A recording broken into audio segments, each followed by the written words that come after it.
أعوذ بالله من الشيطان الرجيم. بسم الله الرحمن الرحيم. إذا وقعت الواقعة ليس لوقعتها كاذبة خافضة رافعة.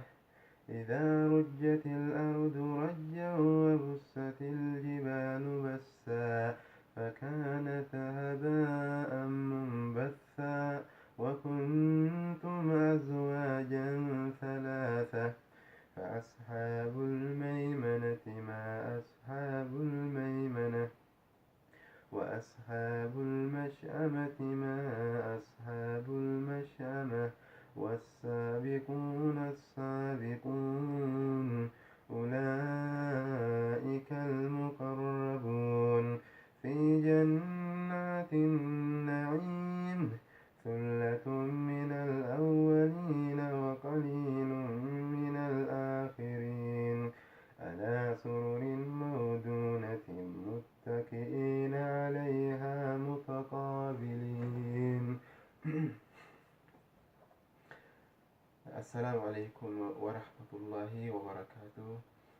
أكم جرتن أبلي والإسلام هند خيسنو بك جرتنتي فيا في نجيني ربي سنبر حاجرات وسنين جلا سينا قبل تكان إسني فرا ورباد إسنيس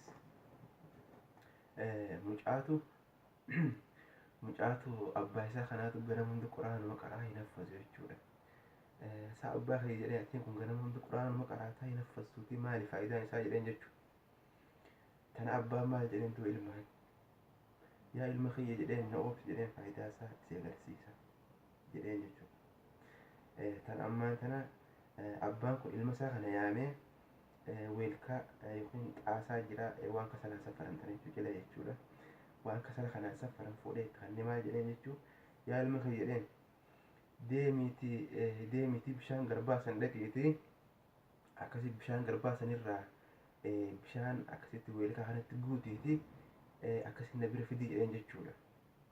Hoggaa kana ilmi hoggaanii fi haya jedheen akkasitti weelkaa kana fudhatee bishaan garbaasan dhaqee hoggaanii fi bishaan garbaasan akkasii weelkaa kanatti guutee abbaa isaa biraan gahee jedhu weelkaan jalaa yaafte.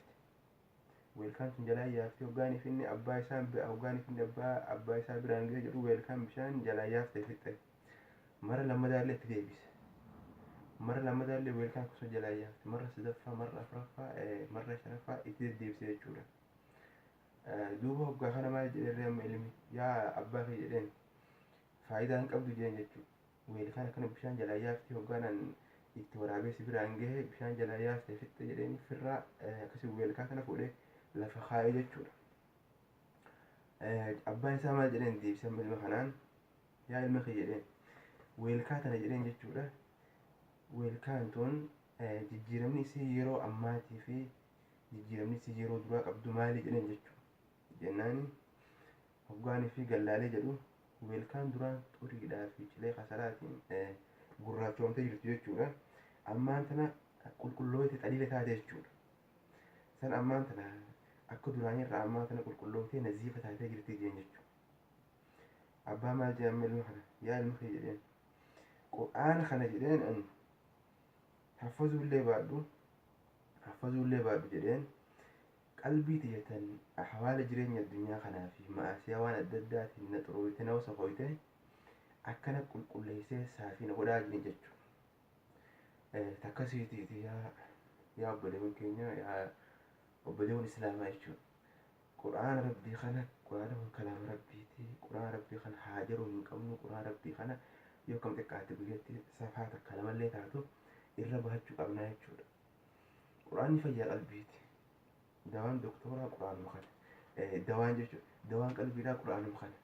Nama keessaa fayyaa qabu alli isaallee fayyaa qabaa jechuudha. Rabbi nuuf haa laaffisuuti.